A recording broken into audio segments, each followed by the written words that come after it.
ক্ষমতা এলে বাংলার ঝিমিয়ে পড়া শিল্পকে চাঙ্গা করতে বিজেপির প্রধান হাতিয়ার হচ্ছে তাদের সংকল্পপত্র, যেখানে বিজনেস পার্ক থেকে শুরু করে এমএসএমই হাব রয়েছে গুচ্ছ গুচ্ছ প্রতিশ্রুতি, কিন্তু সবকিছুর কেন্দ্রে সেই সিঙ্গুর, যাকে মমতা বন্দ্যোপাধ্যায় শ্মশান ভূমি তকমা দিয়ে আক্রমণ শানাচ্ছে বিজেপি।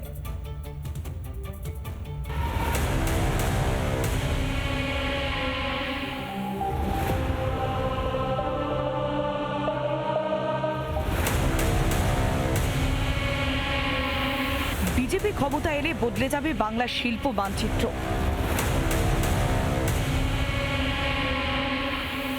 এই লক্ষ্য নিয়ে ময়দানে নেমেছে গেরুয়া শিবির। তাদের সংকল্পপত্রে শিল্পায়নকে দেওয়া হয়েছে সর্বোচ্চ অগ্রাধিকার।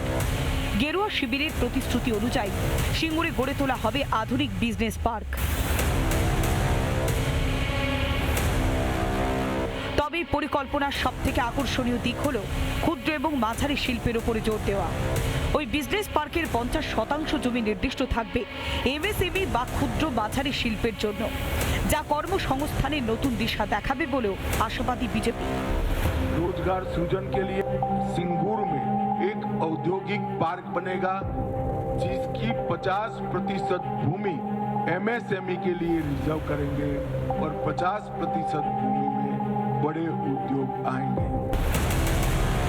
শুধুমাত্র বিজনেস পার্ক নয়, রাজ্যের বিভিন্ন প্রান্তে একাধিক শিল্প হাব তৈরির নীল নকশাও তুলে ধরেছে বিজেপি। सिंडिकेट को समाप्त कर उद्योग लगाने वालों को निवेश अनुकूल व्यावसायिक वातावरण हम पहले 100 दिन में ही देने का काम करेंगे। राज्य भर में जगह देकर 4 नई इंडस्ट्रियल टाउनशिप बसाएंगे। এবার নির্বাচনে সিঙ্গুর কেবলমাত্র একটি ভৌগোলিক এলাকা নয়, বরং তৃণমূলের শিল্প বিরোধী ভাবমূর্তি প্রমাণের বড় হাতিয়ার। শিল্পের প্রতিশ্রুতি আর সিঙ্গুরের শিল্পের পুনরুদ্ধারের স্বপ্ন, বিজেপির এই জোড়া ফলা এখন চিড়বিড় করছে ঘাসফুল শিবির।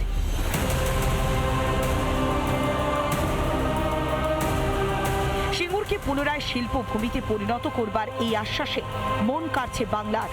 বিজেপির হাত ধরে মানুষ এখন স্বপ্ন দেখছে নতুন বাংলার, রিপাবলিক বাংলা। নানা ধরনের কন্টেন্ট দেখার জন্য লাইক করুন, শেয়ার করুন আমাদের ফেসবুক পেজ, সাবস্ক্রাইব করুন আমাদের ইউটিউব চ্যানেল। পাশাপাশি অন্যান্য ব্রেকিং নিউজের জন্য অবশ্যই চোখ রাখুন রিপাবলিক বাংলায়।